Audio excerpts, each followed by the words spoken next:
Hi there. This is Lawrence Simon, a technical writer on the documentation team at cPanel. A few things have changed in cPanel version 54.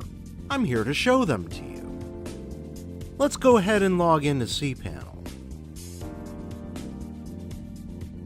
Here we are in the cPanel home interface. Your interface may appear a bit different. It depends on whether your hosting provider or system administrator has branded your site with their logo and customized features. On the left side, we see the all-new friendly sidebar. This sidebar is available in every interface in cPanel. Click the first icon to display the cPanel main menu. This contains the features and groups in cPanel. Click the second icon to display statistics. Lots of helpful information here, such as how many email accounts you have, how many domain aliases you use, the amount of bandwidth that you have used in the past month, and how much disk space you've used. That's helpful in case you've got a hard limit for any of these resources on your account. Click any of the headings to navigate to the interface that manages that particular resource. For instance, click Disk Usage, and the Disk Usage interface appears. Let's display statistics again. Click the Server Information link to display information about your hosting package, your server's name, software versions, and so on. This is useful if you have software or scripts that depend on a particular version of PHP or Perl. It also lets you know the status of various important services, such as the mail server or the Apache web server. Click the third icon to display the dashboard. This contains a list of quick links to the functions that you use most frequently in cPanel. It also displays the most important statistics for your account.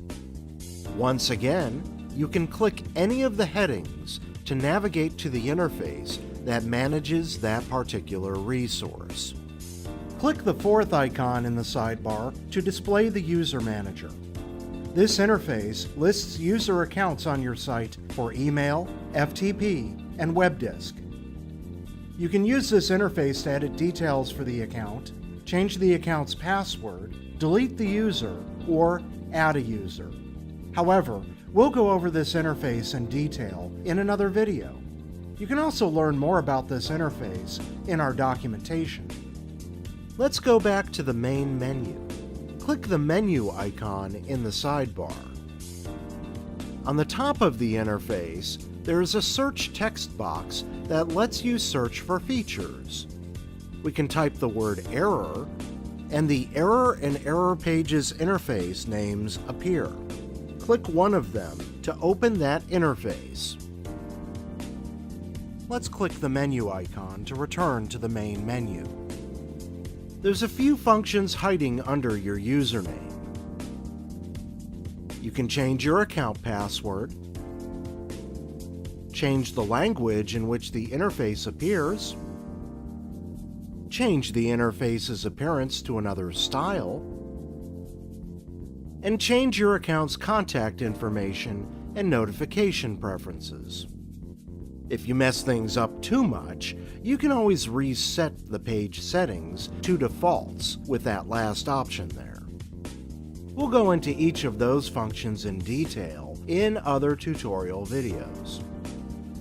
Click the bell icon to display notifications. The red number represents the number of notifications. We can read any important alerts for your account.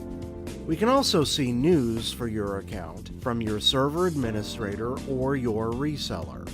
They might post reminders about scheduled downtime or other things here. To log out of cPanel, click Log Out in the upper right corner. But we're not done showing off the interface, so let's continue. Let's return to the main menu. The rest of the interface contains all of the features that you will use to manage your account.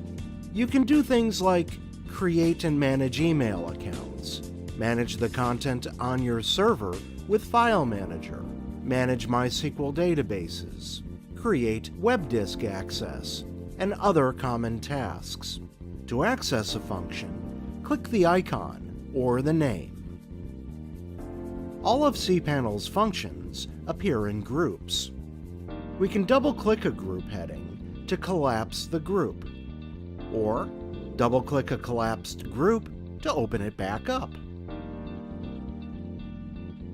Do you use databases a lot?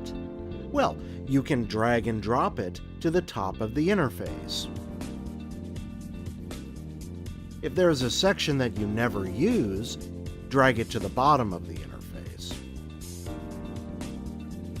Speaking of the bottom of the interface, Home returns you to this Home interface. It's just like that menu icon in the sidebar. Click Trademarks to list the trademarks for software that we reference in the interface. Click Documentation to go to cPanel's documentation website. The documentation explains the interfaces and how they work together, as well as some things to look out for when you're working with cPanel and your account. Click Help for help on the cPanel interface itself. Remember how to log out of cPanel? Click Log Out in the upper right corner.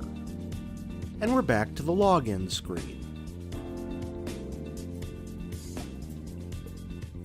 For more information about cPanel, the hosting platform of choice, go to cPanel.com or follow us on Twitter. Thank you for watching.